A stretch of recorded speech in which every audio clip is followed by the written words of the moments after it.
Hello, friends. We're back again. I'm Rob Mason. This is Reverend Ginger Brandt. We're here at First Christian Church, and we're exploring some different spiritual disciplines for practice and trying them out here in the season of Lent 2024. We've got a group going currently that's meeting face-to-face, but we know that not everybody can manage that meeting, so we thought we'd put together some videos just describing the things that we're doing and invite anyone who wants to maybe deepen their spiritual connection or maybe add a spiritual practice to their walk of faith. These are some things you can kind of try out. Yeah, or meet your own curiosity or dabble a bit. This is like your chance to play along at home with the things that we're doing around here. And it's low stakes, friends, because we're going to tell you as practitioners of the things, how they work for us, how we've adapted maybe the idea of a thing to be more practical, more modern, more applicable to life. And we're also going to be honest when we're not great at the thing, which kind of brings me to today. Right, yes, right. Yeah, so this week we're looking at the very ancient and common practice and the very unpopular practice of fasting. Just stay with us. It's going to get better. Yeah. Don't give up yet. When everybody hears fasting, they react differently, but they tend to be a little put off by the idea of maybe skipping a couple of meals.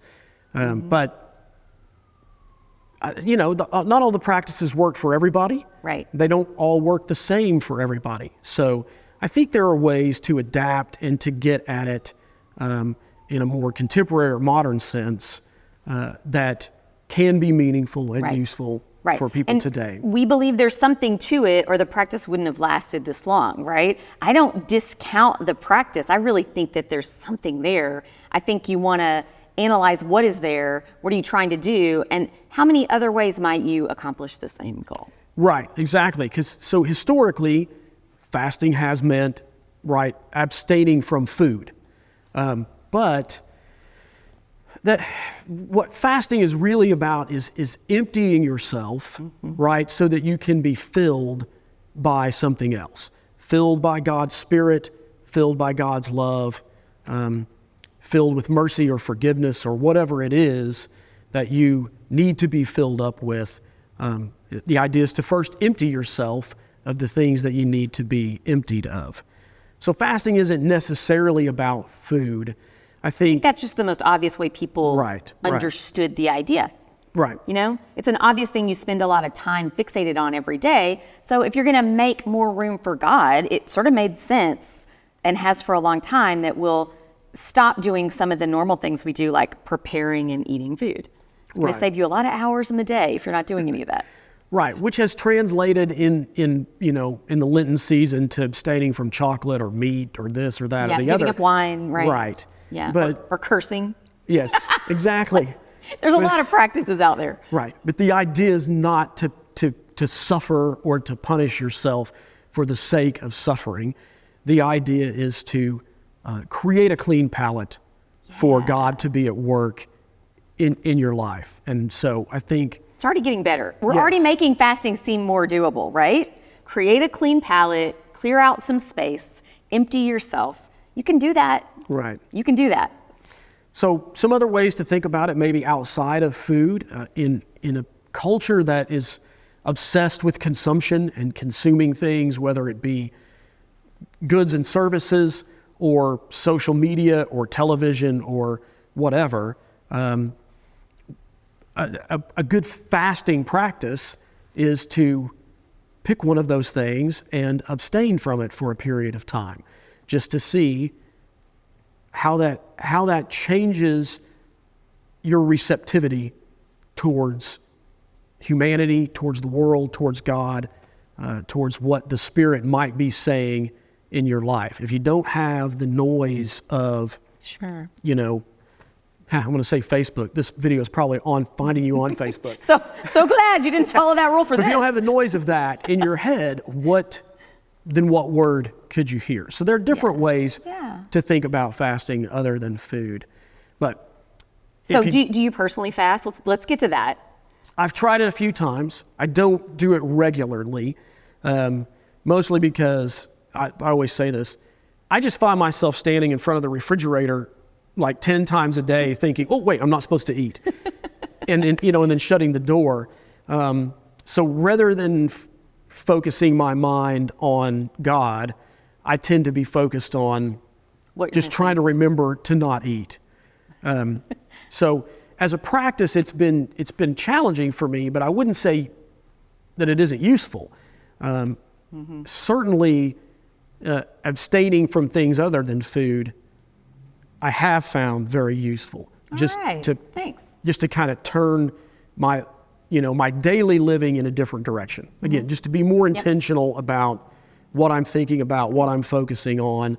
Let's stop focusing on this thing for for a day or a week or a few minutes or whatever, so that I can focus on the thing that I would rather be engaged with.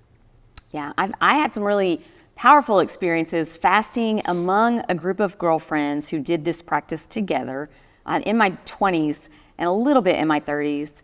I haven't fasted from food in a long time. I don't know how it would hit me now. I really don't. What I found works best for me is not to take something away, but to add something in. If I need to be more intentional and I don't want to be focused on what I'm depriving myself of, then I add something in, because it just reads to my soul as a more positive move. It helps me be grateful and focus better and not think of the absence or the want, Right. But every time you add something in, you got to find time to do that, and it's going to take time away from something else, and so you have a choice.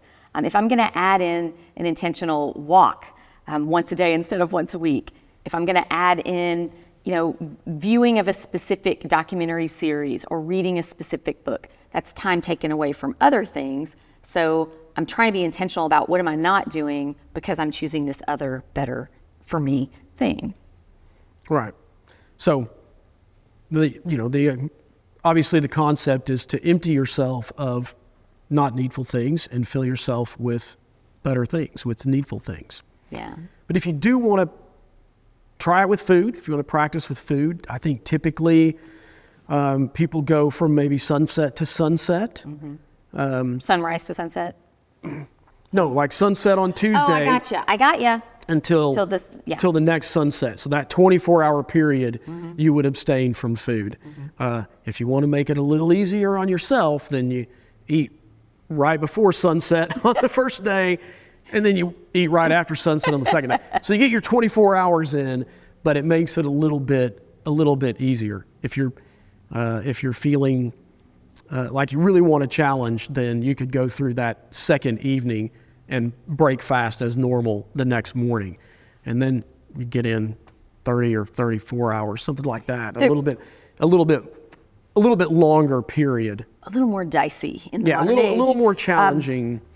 Challenge round. So I would say that when I have done this practice, prayer was super important in the times that you legit felt hungry. That's supposed to be your prompt to pray and to think about how we don't only survive on food, we survive on many gifts and graces, and that there is grace enough to get us through the moments of hunger that are chosen, right? But also, I would not recommend super hard and fast rules over physical needs. I would say keep drinking water. Of course, you got to hydrate. The last time I did a 36-hour fast, I was allowed juice, and I think that didn't really lessen the experience. It wasn't that much easier, but it was certainly like more palatable to, right, to have something besides water that you're allowed. I think that's okay. You're still getting the thing done. You're still experiencing the spiritual discipline if you're making ways to do it that kind of accommodate, a special need. I was pregnant at the time. People with low blood sugar, people with diabetes, you got issues. And I think your body can go a little longer without food, but it can't go very long without water. So you got to keep drinking when you're fasting. Yeah. It's important to do that. But I think the message, I don't want to speak for both of us. I'll just say, I think one of my messages here is don't be afraid to try the thing, even if it does seem a little foreign and a little like off-putting. That's okay. Yes. It can still be that 12 or 16 hours in when you realize, you know what, this is just not for me. Or you may surprise yourself and realize that you can do it. It still might not be a thing you choose, but you could do. And who knows what you'll find when you try to tap into the practice.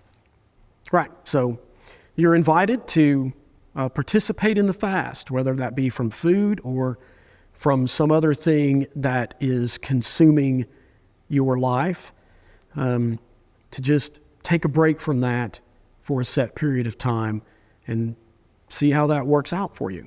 And if it doesn't work out for you, we've made some other videos with some other spiritual practices, and you can check out those and just try to find something that works for you to connect yourself more intentionally to the work of the Holy Spirit in the world.